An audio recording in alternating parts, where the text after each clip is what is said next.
ਬਿਸਮਿਲ੍ਲਾਹਿਰਰਹਿਮਾਨਿਰਰਹੀਮ। अस्सलाम वालेकुम। ਮਹਾਤੀਰ ਮੁਹੰਮਦ ਮਲੇਸ਼ੀਆ ਦੇ ਵਜ਼ੀਰ ਆਜ਼ਮ ਨੇ ਉਹਨਾਂ ਦੀ ਕਿਤਾਬ ਪੜ੍ਹ ਰਿਹਾ ਸਾਂ, ਏਸ਼ੀਆ ਦਾ ਮੁਕੱਦਮਾ। ਅੰਗਰੇਜ਼ ਦੀ ਗੁਲਾਮੀ ਦੇ ਖਿਲਾਫ ਬੜੀ ਅੱਛੀ ਕਿਤਾਬ ਹੈ, 150 ਸਫ਼ਿਆਂ ਦੀ। ਹਰ ਭਰਾ ਨੂੰ ਆਖਾਂਗਾ ਪੜ੍ਹੋ। ਉਹਦੇ ਵਿੱਚ ਦੱਸ ਰਹੇ ਨੇ 1925 'ਚ ਮੈਂ ਪੈਦਾ ਹੋਇਆ ਹਾਂ ਅਤੇ 1942 ਦੇ ਵਿੱਚ ਜਿਹੜਾ ਨਾ ਅੰਗਰੇਜ਼ਾਂ ਉਹ ਜਾਪਾਨ ਨੇ ਕਬਜ਼ਾ ਕਰ ਲਿਆ ਸੀ ਮਲੇਸ਼ੀਆ ਅਤੇ ਦੂਜੀ ਜੰਗ ਅਜ਼ੀਮ। ਉਦੋਂ ਉਹਨਾਂ ਦੀ ਉਮਰ ਸੀ 17 ਸਾਲ। ਆਂਦੇ ਨੇ ਪਹਿਲਾਂ ਤਾਂ ਮੈਂ ਆਪਣੀ ਮਾਦਰੀ ਜ਼ਬਾਨ ਮਾਲੇ ਉਹਨਾਂ ਦੀ ਜ਼ਬਾਨ ਹੈ ਨਾ, ਛੋਟਾ 3.25 ਕਰੋੜ ਮੁਲਕ ਹੈ ਅਤੇ ਮਾਲੇ ਜ਼ਬਾਨ 'ਚ ਉਹਨਾਂ ਨੂੰ ਪੜ੍ਹਾਇਆ ਜਾਂਦਾ ਸੀ। ਅਸੀਂ 12 ਕਰੋੜ ਪੰਜਾਬੀਆਂ ਤਾਂ ਸਾਡੀ ਜ਼ਬਾਨ 'ਚ ਨਹੀਂ ਸਾਨੂੰ ਪੜ੍ਹਨ ਦੀ ਇਜਾਜ਼ਤ। ਅੱਛਾ, ਉਹ ਮਾਲੇ ਦੇ ਵਿੱਚ ਉਹਨਾਂ ਆਂਦੇ ਨੇ ਇਬਤਦਾਈ ਤਲੀਮ ਹਾਸਲ ਕੀਤੀ, ਨਾਲ ਕੁਰਾਨ ਦੀ ਤਲੀਮ ਹਾਸਲ ਕੀਤੀ। ਉਸ ਤੋਂ ਬਾਅਦ ਸਾਡੇ ਇਲਾਕੇ 'ਚ ਵਾਹਦ ਅੰਗਰੇਜ਼ੀ ਸਕੂਲ ਸੀ, ਉਹਦੇ ਦਾਖਲਾ ਲਿਆ। 1942 'ਚ ਜਦੋਂ ਜਾਪਾਨ ਨੇ ਕਬਜ਼ਾ ਕਰ ਲਿਆ ਤਾਂ ਸਭ ਤੋਂ ਪਹਿਲਾਂ ਜਾਪਾਨ ਨੇ ਜਿਹੜਾ ਕੰਮ ਕੀਤਾ ਸੀ, ਉਹਨਾਂ ਨੇ ਆ ਕੇ ਇੰਗਲਿਸ਼ ਸਕੂਲ ਬੰਦ ਕਰਕੇ ਜਾਪਾਨੀ ਸਕੂਲ ਜਿਹੜੇ ਨੇ ਨਾ ਖੋਲ੍ਹ ਛੜੇ। 3 ਸਾਲ ਉੱਥੇ ਜਾਪਾਨ ਦਾ ਕਬਜ਼ਾ ਰਿਹਾ, 42 ਤੋਂ ਲੈ ਕੇ 45 ਤੱਕ, ਅਤੇ ਉੱਥੇ ਜਾਪਾਨੀ ਪੜ੍ਹਾਈ ਜਾਂਦੀ ਰਹੀ। ਯਾਨੀ ਜਿਹੜੀ ਵੀ ਗਾਲਬ ਕੌਮ ਹੁੰਦੀ ਹੈ ਨਾ, ਕਿਸੇ ਕੌਮ 'ਤੇ ਕਬਜ਼ਾ ਕਰਦੀ ਹੈ, ਸਭ ਤੋਂ ਪਹਿਲਾਂ ਉਸ ਕੌਮ ਦੀ ਜ਼ਬਾਨ ਖਤਮ ਕਰਦੀ ਹੈ। ਉੱਥੇ ਅੰਗਰੇਜ਼ੀ ਸੀ, ਜਾਪਾਨੀਆਂ ਨੇ ਕਿਹਾ ਅੱਗੇ ਅੰਗਰੇਜ਼ ਦੇ ਗੁਲਾਮ ਸਨ, ਹੁਣ ਸਾਡੇ ਬਣਨ ਲਿਹਾਜ਼ਾ ਉਹਨਾਂ ਨੇ ਉੱਥੇ ਜਾਪਾਨੀ ਸਿਖਾਉਣੀ ਸ਼ੁਰੂ ਕਰ ਛੜੀ। ਇਹ ਹਿਸਾਬ ਸੀ ਵੀਅਤਨਾਮ ਦਾ। ਵੀਅਤਨਾਮ 'ਤੇ ਫਰਾਂਸ ਦਾ ਕਬਜ਼ਾ ਸੀ, ਜਾਪਾਨ ਨੇ ਉਹਦੇ 'ਤੇ ਕਬਜ਼ਾ ਕੀਤਾ, ਫਰੈਂਚ ਖਤਮ ਕਰਕੇ ਜਾਪਾਨੀ ਪੜ੍ਹਾਈ।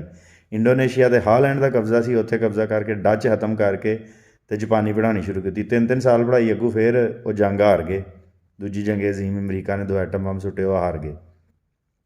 ਫਿਰ ਦੁਬਾਰਾ ਇੰਡੋਨੇਸ਼ੀਆ ਦੇ ਅੰਗਰੇਜ਼ਾਂ ਦਾ ਕਬਜ਼ਾ ਹੋ ਗਿਆ, ਉਹਦੇ 'ਤੇ ਡੱਚ ਦਾ ਹੋ ਗਿਆ। ਇੰਡੋਨੇਸ਼ੀਆ ਨੇ ਲੜ ਕੇ ਉਹਨਾਂ ਕੋਲ ਕਬਜ਼ਾ ਛਡਾਇਆ। ਵੀਅਤਨਾਮ 'ਤੇ ਦੁਬਾਰਾ ਫਰਾਂਸ ਦਾ ਕਬਜ਼ਾ ਹੋਇਆ। ਵੀਅਤਨਾਮ ਨੇ ਲੜਿਆ, ਵਿੱਚ ਚੀਨ ਨੇ, ਰੂਸ ਨੇ ਮਦਦ ਕੀਤੀ। ਜਦੋਂ ਫਰਾਂਸ ਉੱਧਰ ਅਲਜੀਰੀਆ ਦੇ ਵਿੱਚ ਅਰਬੀ ਮੁਸਲਮਾਨ ਲੈ ਰਹੇ ਹਨ, ਅਲਜਜ਼ਾਇਰ ਦੇ ਵਿੱਚ ਆਜ਼ਾਦੀ ਦੀ ਜੰਗ ਲੜ ਰਹੇ ਸਨ। ਇੱਧਰ ਵੀਅਤਨਾਮ 'ਚ ਫਰਾਂਸ ਨੂੰ ਵੀਅਤਨਾਮ ਵਾਲੇ ਆਜ਼ਾਦੀ ਦੀ ਜੰਗ ਲੜ ਰਹੇ ਸਨ। ਮਜਬੂਰਨ ਅਮਰੀਕਾ ਨੂੰ ਫਰਾਂਸ ਦੀ ਮਦਦ ਕਰਨ ਵਾਸਤੇ ਵੀਅਤਨਾਮ 'ਚ ਆਇਆ, ਅਤੇ ਫਿਰ ਉਹਨਾਂ ਨੇ ਕੋਈ 10-12 ਸਾਲ ਜ਼ੁਲਮ ਕੀਤੇ ਅਤੇ 76 ਦੇ ਵਿੱਚ ਜਾ ਕੇ ਵੀਅਤਨਾਮ ਨੂੰ ਆਜ਼ਾਦੀ ਮਿਲੀ। ਅਤੇ ਯਾਨੀ ਕਿ ਸਾਨੂੰ ਇੱਥੇ ਦੱਸ ਰਹੇ ਨੇ ਕਿ ਜੀ ਇੰਗਲਿਸ਼ ਤਰੱਕੀ ਵਾਸਤੇ ਵਾਸਤੇ ਨਾਫਜ਼ ਨਹੀਂ ਹੈ। ਕੌਮ ਨੂੰ ਜਿੰਨੀ ਦੇਰ ਤੱਕ ਇਹ ਸਮਝ ਨਹੀਂ ਆਏਗੀ ਇਹ ਗੁਲਾਮੀ ਵਾਸਤੇ ਨਾਫਜ਼ ਹੈ, ਉਨੀ ਦੇਰ ਤੱਕ ਕੌਮ ਦਾ ਕੋਈ ਭਲਾ ਨਹੀਂ ਹੋਣਾ। ਖੈਰ, ਮੈਂ ਨਜ਼ਮ ਲਿਖੀ ਹੈ ਜਿਹੜੀ ਸਾਡੀ 3 ਨਸਲਾਂ ਦੇ ਨਾਲ ਹੋਈ ਹੈ ਕਹਾਣੀ। ਅਤੇ ਜਦੋਂ ਸਾਡੀ ਅੰਮੀ ਹੋਰੀ ਸਕੂਲ ਜਾਂਦੇ ਹਨ, ਪੰਜਾਬੀ 'ਚ ਜਿਹੜੀਆਂ ਉਸਤਾਨੀਆਂ ਹਨ ਉਹਨਾਂ ਨੂੰ ਆਪਾਂ ਜੀ ਕਹਿੰਦੇ ਸਨ, ਅਤੇ ਜਦੋਂ ਸਾਡੇ ਨਸਲ ਦੇ ਬੰਦੇ ਜਾਂਦੇ ਹਨ ਉਦੋਂ ਉਸਤਾਨੀ ਜੀ ਕਹਿੰਦੇ ਹਨ, ਕਿਉਂਕਿ ਪੰਜਾਬੀ ਭੈੜੀ ਹੋ ਗਈ ਸੀ, ਉਰਦੂ ਸੀ। ਹੁਣ ਉਰਦੂ ਵੀ ਭੈੜੀ ਹੈ, ਅੰਗਰੇਜ਼ੀ ਹੈ, ਹੁਣ ਮੈਡਮ ਕਿਹਾ ਜਾਂਦਾ। ਉਹਦੇ 'ਤੇ ਮੈਂ ਨਜ਼ਮ ਲਿਖੀ ਹੈ ਕਿ ਜਦ ਬੇਬੇ ਸਕੂਲੇ ਜਾਂਦੀ ਸੀ ਅਤੇ ਆਪਾਂ ਜੀ ਪੜ੍ਹਾਉਂਦੀ ਸੀ, ਜਦ ਵੇਲਾ ਸਾਡਾ ਆਇਆ ਸੀ ਉਸਤਾਨੀ ਜੀ ਪੜ੍ਹਾਇਆ ਸੀ। ਹੁਣ ਬਾਲ ਸਕੂਲੇ ਜਾਂਦੇ ਨੇ ਅਤੇ ਮੈਡਮ ਜੀ ਪੜ੍ਹਾਉਂਦੇ ਨੇ। ਜਦ ਅਗਲੀ ਪੀੜ੍ਹੀ ਆਏਗੀ ਕੁਝ ਨਵੇਂ ਹੀ ਚੰਨ ਚੜ੍ਹਾਏਗੀ। ਇਦੋਂ ਅੱਗੇ ਹੁਣ ਕੀ ਹੋਣਾ? ਪਛਾਣ ਆਪਣੀ ਭੁੱਲ ਜਾਏਗੀ ਅਤੇ ਹੋਰੇ ਕੀ ਹਵਾਏਗੀ। ਅਸੀਂ ਤਾਂ ਪੰਜਾਬੀ ਹਾਂ ਔਰ ਮੁਸਲਮਾਨ ਹਾਂ, ਅਤੇ ਅਗਲੀ ਨਸਲ ਦੀ ਹੋਰੇ ਕੀ ਪਛਾਣ ਹੋਣੀ ਹੈ, ਜਦੋਂ ਉਹਨਾਂ ਨੂੰ ਹਰ ਸ਼ੈ ਹੀ ਇਹਨਾਂ ਨੇ ਉਹਨਾਂ ਦੀ ਖਤਮ ਕਰ ਛੱਡਣੀ ਹੈ। ਅਤੇ ਹੋਰੇ ਕੀ ਹਵਾਏਗੀ, ਨਾ ਵਾਰਿਸ ਸ਼ਾਹ ਪਹਿਚਾਣੇਗੀ, ਨਾ ਬੁੱਲੇ ਸ਼ਾਹ ਨੂੰ ਜਾਣੇਗੀ। ਅੰਗਰੇਜ਼ੀ ਗਾਣੇ ਗਾਏਗੀ, ਅੰਗਰੇਜ਼ੀ ਪਾਣੇ ਪਾਏਗੀ।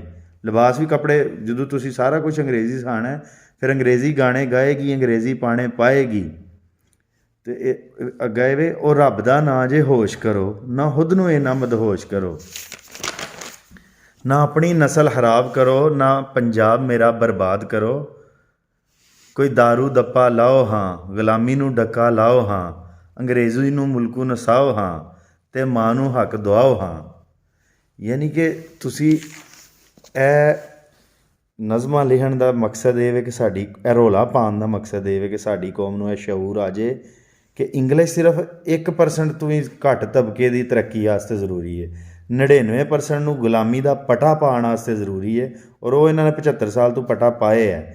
ਜਿੰਨੀ ਦੇਰ ਤੱਕ ਤੁਸੀਂ ਇਹ 1% ਦੇ ਸਕੂਲ ਬੰਦ ਨਹੀਂ ਕਰਾਓਗੇ, Aitchison college, Lahore grammar school, Karachi grammar school, ਇਹ ਬੰਦ ਨਹੀਂ ਹੋਣਗੇ, ਉਨੀ ਦੇਰ ਤੱਕ ਸਾਡੇ ਪਿੰਡਾਂ ਦੇ ਵਿੱਚ ਤੁਸੀਂ ਜਿੰਨੀਆਂ ਵੀ ਅੰਗਰੇਜ਼ੀਆਂ ਪੜ੍ਹਾ ਲਓ।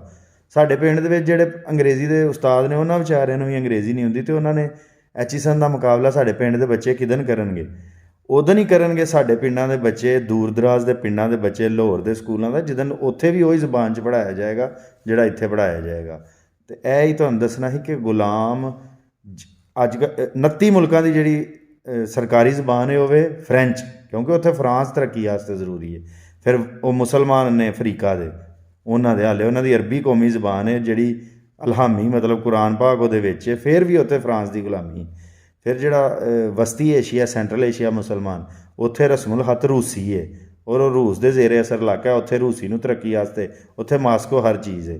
ਫਿਰ ਜਿਹੜੇ ਬਰਤਾਨੀਆ ਦੇ ਗੁਲਾਮ ਮੁਲਕ ਸਨ, ਉੱਥੇ ਅੱਜ ਤੱਕ ਇੰਗਲਿਸ਼ ਹੈ। ਹੁਣ ਪਹਿਲਾਂ ਉਹਨਾਂ ਦਾ ਬਰਤਾਨੀਆ ਪਿਓ ਸੀ, ਹੁਣ ਉਹਨਾਂ ਦੀ ਐਲੀਟ ਕਲਾਸ ਦਾ ਪਿਓ ਜਿਹੜਾ ਅਮਰੀਕਾ ਹੈ। ਅਤੇ ਇਹ ਸਾਰੀਆਂ ਨਜ਼ਮਾਂ ਪੜ੍ਹਨ ਦਾ ਮਕਸਦ ਇਹ ਵੀ ਹੈ ਕਿ ਅੱਲਾ ਕਰੇ ਸਾਡੀ ਕੌਮ ਨੂੰ ਇਹ ਗੁਲਾਮੀ ਦੇ ਖਿਲਾਫ ਸ਼ਊਰ ਆ ਜਾਏ ਅਤੇ ਸਾਨੂੰ ਸਾਡੀ ਜ਼ਬਾਨ 'ਚ ਪੜ੍ਹਨ ਦੀ ਇਜਾਜ਼ਤ ਮਿਲੇ। ਇੰਨੀ ਗੱਲ ਕਰਨੀ। ਅਸਲਾਮ ਵਾਲੇਕੁਮ।